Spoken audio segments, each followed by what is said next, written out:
Hola amigos y amigas, bienvenidos al episodio número 168 del Club de los Malos Golfistas. Yo soy Sergio González y como siempre me acompaña Alex Rubio. Alex, ¿qué tal? ¿Cómo estás?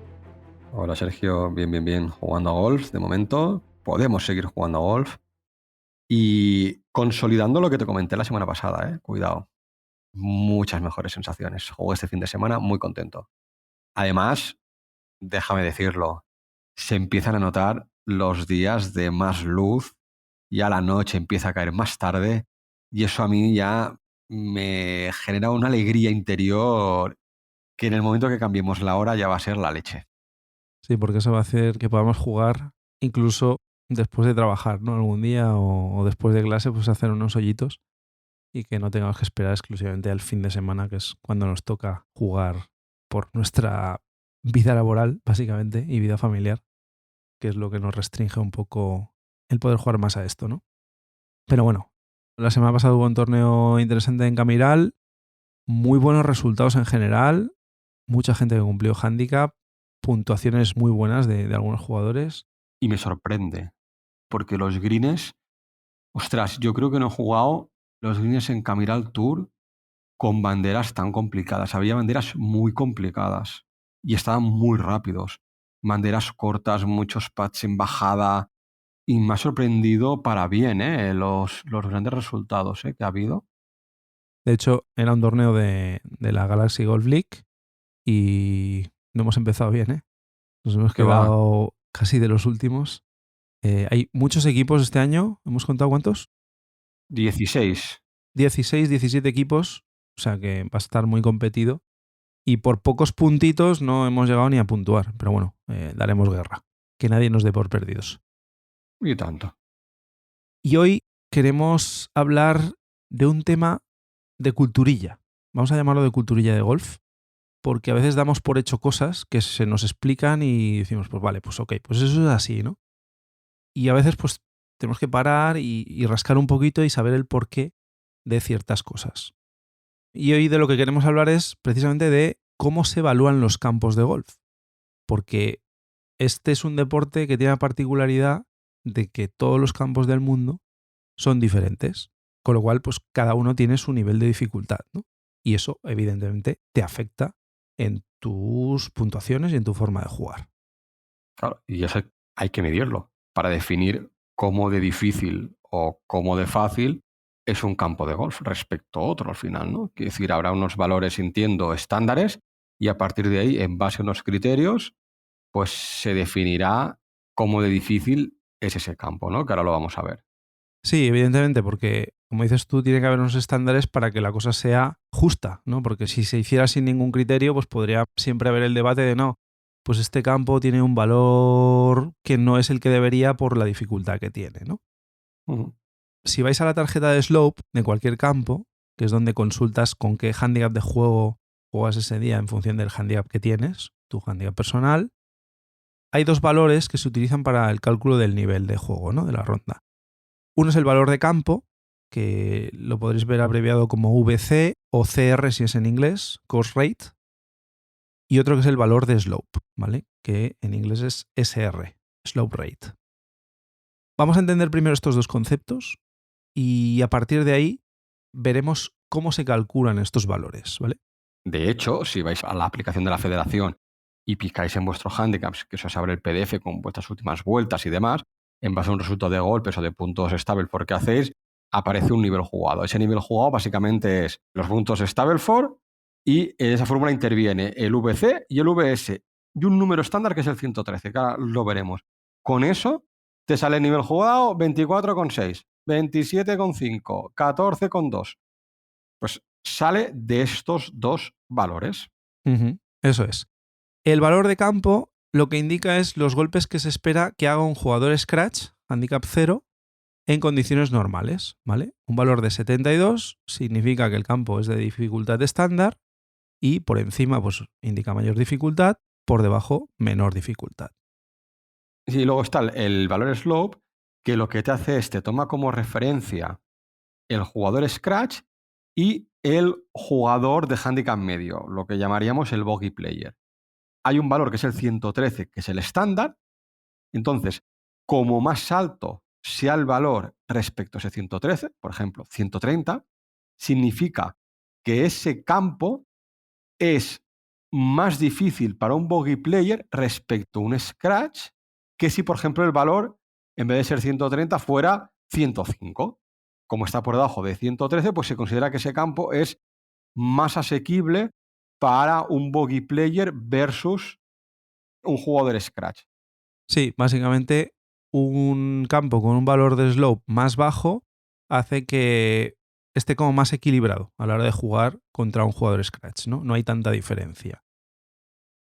¿Y esto cómo se ha regulado? ¿No? Este proceso de valoración de un campo, pues básicamente la USGA definió un modelo que se ha recogido en un documento bastante extenso, que es un manual, que en la versión del 2020, que es a la que hemos tenido acceso nosotros, tiene como unas 115 páginas y que lo que tiene es como objetivo garantizar que la calificación de los campos mantenga una relación adecuada con las calificaciones de otros campos, ¿no? Lo que habíamos dicho, que esté bien equiparado. Si esto no se lograra, pues los jugadores en campos calificados con valores demasiado bajos tendrían un hándicap excesivo y viceversa, ¿no? Es muy importante que sea exacto y que sea consistente estos criterios. Claro, yo lo que pienso ahora es, por ejemplo, típico campo que dicen, no, este campo es para bajar handicap. Pues bueno, habría que mirar si es un campo donde realmente se suele bajar handicap, cogiendo el valor de campo, es decir, si es un campo muy por debajo de ese 72, y cogiendo un valor de slope relativamente cercano al 113, ¿no? Si tú dices, no, es que en este campo se baja mucho handicap y resulta que el valor de campo es 71, este ya por debajo, podría serlo, pero el valor de slope en vez de ser 113 es 140, pues hombre, para un jugador medio no es el campo adecuado para bajar handicap, ¿no? Sí, le va a resultar complicado. Claro, al final esos dos valores lo que hacen es, en función del diseño de cada campo, lo que hagan es equilibrar la dificultad a la hora de sacar el nivel jugado. Eso es. A lo largo de este programa y el siguiente, porque vamos a dividir esta evaluación del campo en dos, veremos todo el proceso, ¿no? Cómo se hace. Pero antes de empezar el proceso, vamos a ver las reglas básicas a la hora de evaluar el campo. Porque claro, ¿esto quién lo hace, no? Hay un equipo que se dedica a eso, cómo está montado, cómo lo trabajan. La USGA lo que dice es que tiene que haber un equipo de 3 personas que evidentemente tienen que estar certificados, que estén capacitados, que estén experimentados, y de los 3, uno es el jefe de equipo, digamos, ¿vale? El líder del equipo y que tiene una función importante. Y este líder no puede ser un local player para evitar ese efecto de, bueno, este hoyo no es para tanto, como se conoce en el campo, pues puede provocar una valoración subjetiva que haga que luego la valoración final no sea la correcta, ¿no? Y además, no solo eso, Sergio, sino que tampoco se puede jugar el campo mientras se califica. Porque claro, tú a lo mejor lo estás jugando bien y puedes pensar, oye, pues no es para tanto. Entonces te puede generar un error a la hora de calificar un hoyo, ¿no? Entonces se recomienda que primero tú hagas una evaluación viendo el diseño del campo y viendo las características de cada hoyo, y luego sí que se recomienda que todo el equipo de evaluación juegue el campo para corregir ponderaciones que se pueden hacer de un obstáculo o de un elemento que haya en un hoyo. Sí, teniendo en cuenta que todo está muy estandarizado, ¿eh? Lo veremos un poquito en detalle a nivel de tamaño de bunker. Está estandarizado en unas tablas, tamaño de green está estandarizado en unas tablas y hay una serie de puntuaciones.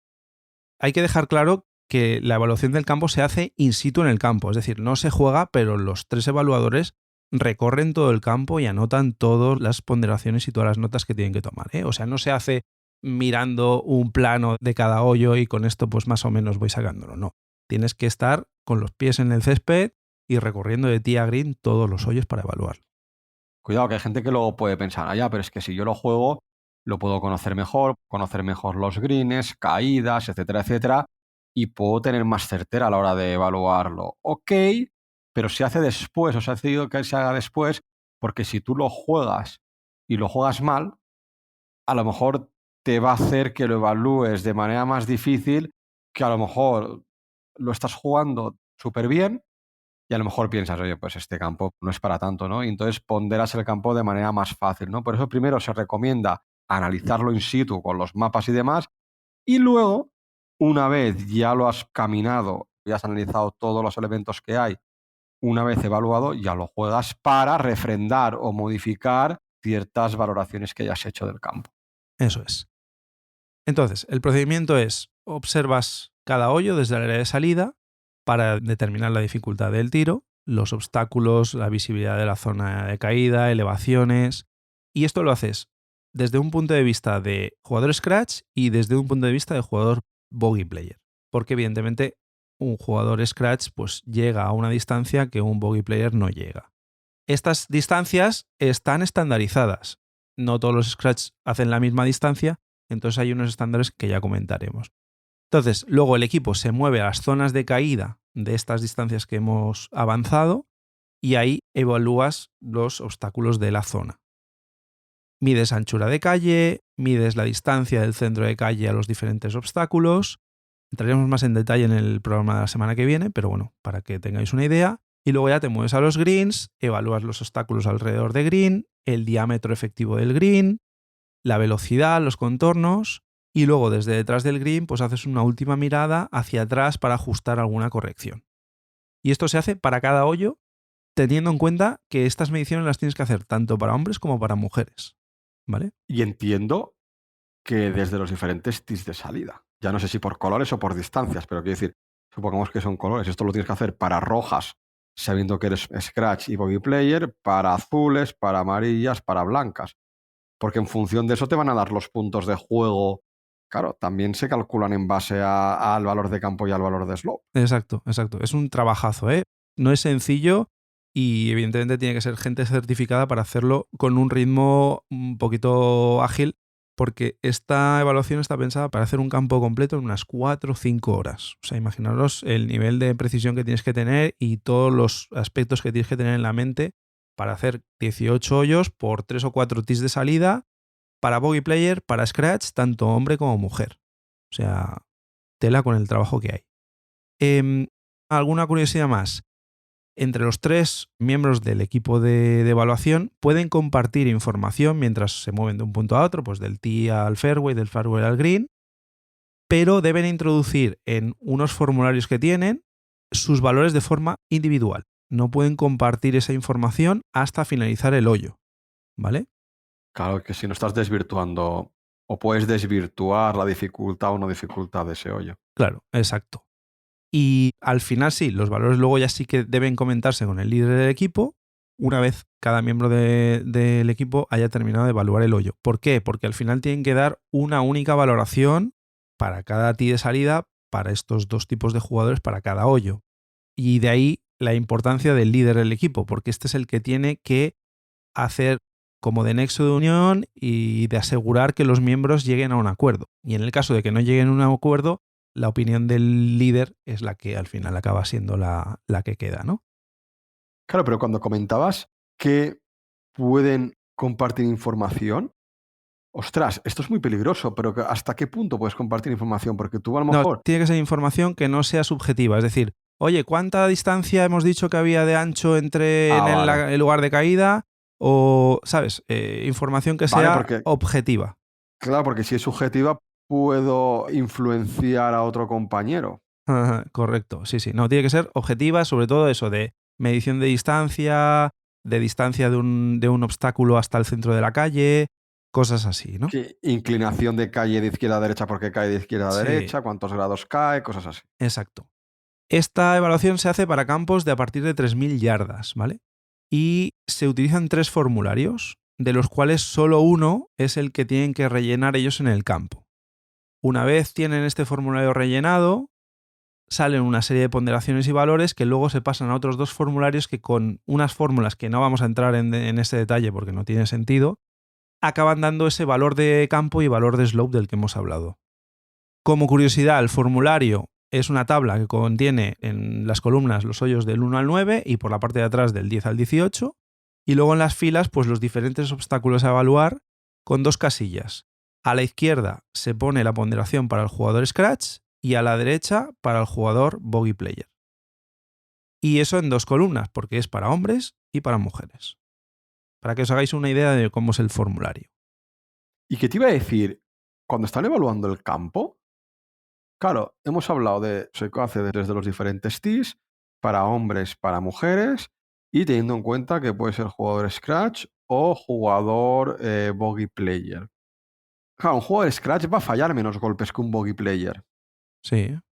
Si tiene en cuenta la media, por ejemplo, de penalidades que va a hacer un Bogey Player, has comentado que se mira la distancia media de un Bogey Player, pues en la salida con el driver, golpes con hierros, etcétera, etcétera, ¿no? Pero claro, ¿se mide también a nivel estratégico? Por ejemplo, un jugador agresivo y un jugador conservador y se hace alguna media, o se miran situaciones extremas. Me lo invento. Yo qué sé. El 70% de bogey players hacen slice. ¿Se miran estas cosas para buscar puntos extremos o dónde están las complicaciones del hoyo para ponderarlo de esa manera? ¿O se buscan situaciones teóricamente normales? Siempre hay que ir a la normalidad, a lo más común, ¿vale? No a las situaciones extremas, porque evidentemente eso pasa, pero como no se puede medir, pues no se tiene que evaluar el campo en función de eso. Avanzo una cosa para que te hagas una idea. Por ejemplo, el tema de bunkers se evalúa diferente para un jugador Scratch que para un jugador Bogey Player. Para un jugador Scratch se evalúa, es decir, entra en juego si su posición de caída del drive, por ejemplo, está a una distancia de menos de 50 yardas, ¿vale? Su golpe estándar de salida de drive es 250 yardas, pues si hay un bunker a 50 yardas de esa distancia, ese bunker se tiene que evaluar como obstáculo que entra en juego. Mientras que un jugador bogey player, por ejemplo, que va a fallar más golpes, mientras haya un bunker en la línea de juego hacia bandera, da igual a la distancia que esté, dentro de ese tiro, ese obstáculo se consideraría, ¿vale? O sea, hay pequeñas diferencias que sí que entran en juego. Y luego hay una serie de tablas que evidentemente ponderan con valores mayores para un jugador bogey player que para un Scratch. Entraremos un poquito más en detalle cuando entremos en la parte de obstáculos, pero eso lo dejamos para la semana que viene. Porque no se empieza por ahí. ¿Por dónde se empieza a evaluar? Pues lo primero en medir el campo, porque evidentemente la mayor dificultad de un campo es que sea largo, ¿no? Si un campo es extremadamente largo, pues si jugáramos nosotros un campo de PGA Tour que juegan 7.000 yardas, pues evidentemente a nosotros se nos haría interminable y eso acabaría con puntuaciones muy altas, ¿no? Entonces, pues lo primero que tienen que hacer es medir con precisión la longitud del campo. Se considera un factor determinante en evaluar el nivel de dificultad.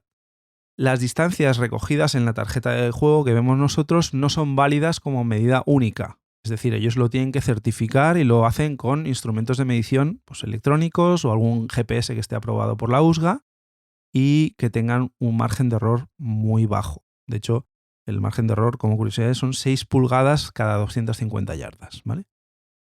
Y lo que decías tú, se debe establecer un marcador permanente por cada barra de salida.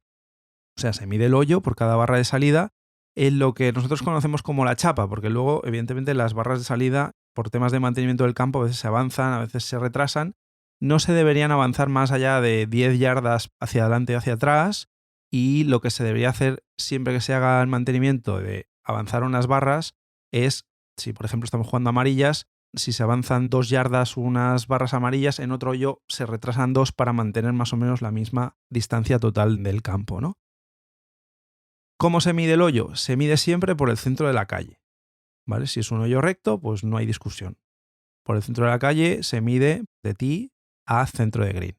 Si es un dogleg, se medirá hasta el punto central de la calle, en el punto en el que la calle pivota, en la calle gira, y desde ese punto en línea recta hacia el centro de green, por ejemplo, ¿no? O sea, siempre por el centro de la calle. Evidentemente, los jugadores no jugamos por el centro de la calle.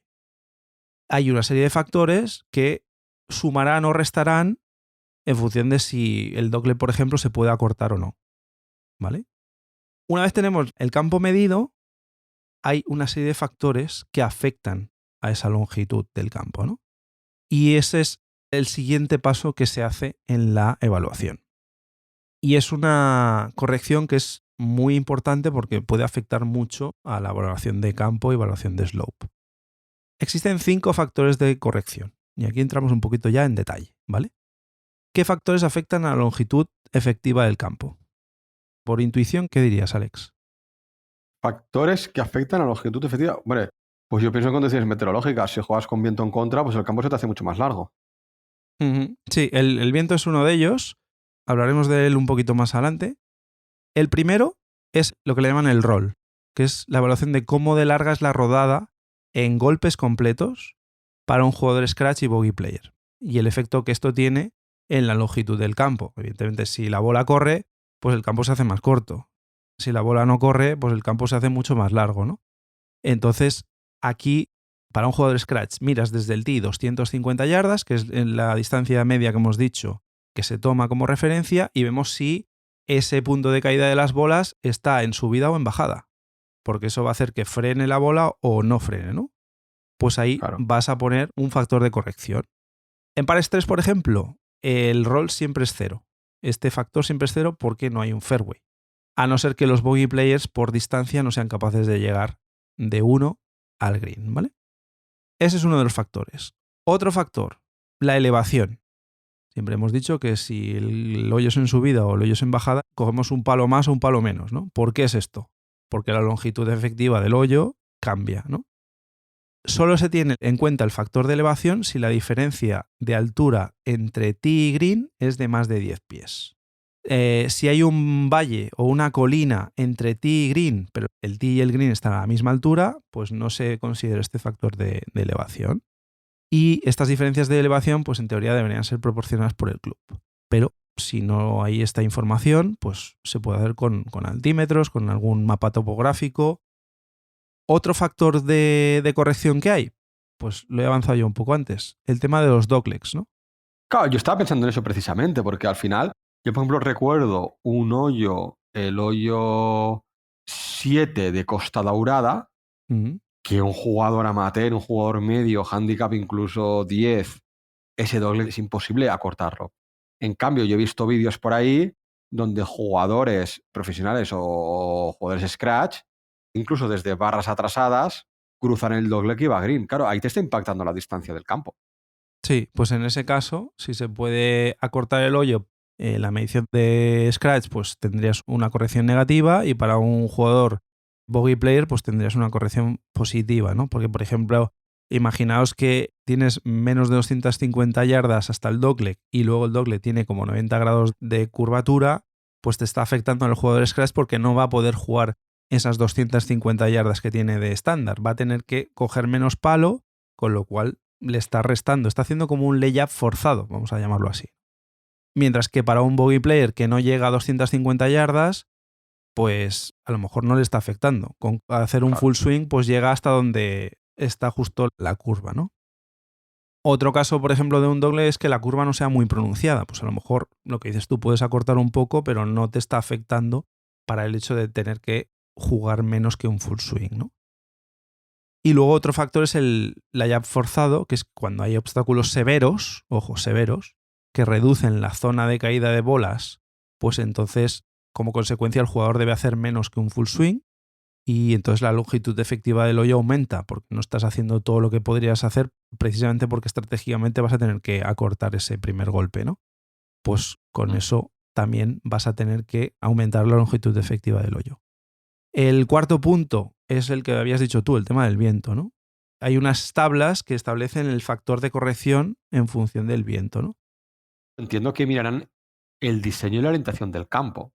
Y en base a dónde está puesto el campo, cómo funciona el viento de manera regular. Porque si me lo invento, el hoyo 1 del campo X, un día sopla a favor, otro día en contra, otro día a favor, otro día en contra, es decir, que es totalmente aleatorio, entiendo que ahí es donde no aplican corrección. Pero en cambio, si un hoyo normalmente siempre te sopla en contra, es ahí donde tienes que meter una corrección. Es decir, que entiendo que no solo estudian el campo y el hoyo, obstáculos y demás, sino que también estudian cómo está diseñado el campo y cómo está orientado. No llegan a ese detalle. Curiosamente esto se hace por grupos de hoyos, ¿eh? Se hace un factor de corrección conjunto para los hoyos del 1 al 9 y del 10 al 18. No se hace por hoyo. porque claro, se supone que lo que sufres en un hoyo, en el de vuelta, pues lo tienes a favor. Entonces compensan y lo hacen en grupos de 9 hoyos, del 1 al 9 y del 10 al 18. Hacen un factor de corrección. Y luego, el último factor de corrección que hay para medir la longitud efectiva del campo es el tema de la altitud. A partir de 2.000 pies sobre el nivel del mar, que son unos 600 metros, el campo se juega más corto, ya que los golpes van más largos por el hecho de que la densidad del aire es menor. Esto lo hablamos en un episodio hace bastante tiempo ya. Pues en este caso también se aplican una serie de correcciones. Solo se aplican correcciones en pares 4 y 5, en los que se juegan golpes completos desde el tee. Se supone que cuando no juegas un golpe completo no te está afectando la altitud porque no estás yendo a todo lo que da, no estás ganando por el hecho de jugar a más altitud. Has escogido un palo acorde a la distancia que quieres hacer. No es el hecho de hacer un full swing el que te está limitando. Curiosamente, este factor de corrección afecta igual tanto a los jugadores scratch como a los bogey players masculinos, pero a las mujeres no. A las mujeres no se les efectúa una corrección por altitud en ningún caso. Esto me ha llamado la atención. Sí. Y básicamente, pues eso, hay unas tablas que dicen el factor de corrección a restar de la longitud real del campo. Como veis, esto está todo muy pensado, no deja ningún factor al azar, y esto lo veremos aún más la semana que viene cuando hablemos de los obstáculos, porque hasta ahora solo hemos hablado de medición del campo y de esos factores que afectan a que el campo se haga más largo o más corto. ¿Qué te ha parecido, Alex? Curioso cómo para sacar dos valores que al final sí que es cierto que te impactan mucho en tu handicap. Cómo para sacar esos dos valores hay tantas variables y un estudio tan minucioso. Claro, yo aquí me surgen muchas dudas. Supongamos que un campo coge y por lo que sea hace rediseño o remodelación y acorta un hoyo 10 metros, 20 metros, un par 5. Tienen que recalcular eso. Tiene que venir un equipo y recalcular eso. ¿Eso se hace? Sí. Siempre que haya un cambio significativo en algún hoyo, o por ejemplo Moyá mismo, ¿no? El campo de Moyá, que han cambiado el recorrido, pues para que la federación pueda certificar las vueltas como válidas, pues tiene que haber un nuevo estudio de lo que es el valor de slope y el valor de campo. Lo dejamos aquí por esta semana y la semana que viene seguiremos porque hay un tercer paso. Hemos hablado de la medición de campo, de las correcciones de la longitud efectiva del campo y hablaremos la semana que viene del tema de obstáculos porque ahí sí que hay muchísimos condicionantes y veremos que si los analizamos tienen todo el sentido. No han dejado nada al azar. Os recordamos que estamos colaborando con el circuito Galaxy Golf. Esta semana no hay torneo. La semana que viene vuelve el circuito en un torneo de la Galaxy Cup en Golf Barcelona, los días 20, 21 y 22 de febrero, siendo además un torneo que computa como torneo Major, o sea, dan más puntos a repartir. Y la semana siguiente, los días 27, 28 y 1 de marzo, se jugará en Costa Dorada otro torneo de la Galaxy Cup. Os recordamos también que tenemos nuestras redes sociales, que nos podéis encontrar en X y en Instagram, en Malos Golfistas. Tenéis nuestro correo electrónico malosgolfistas@gmail.com. Y nada más, lo dejamos aquí por hoy. Os deseamos una feliz semana de golf y que vayáis a por el verde. Adiós.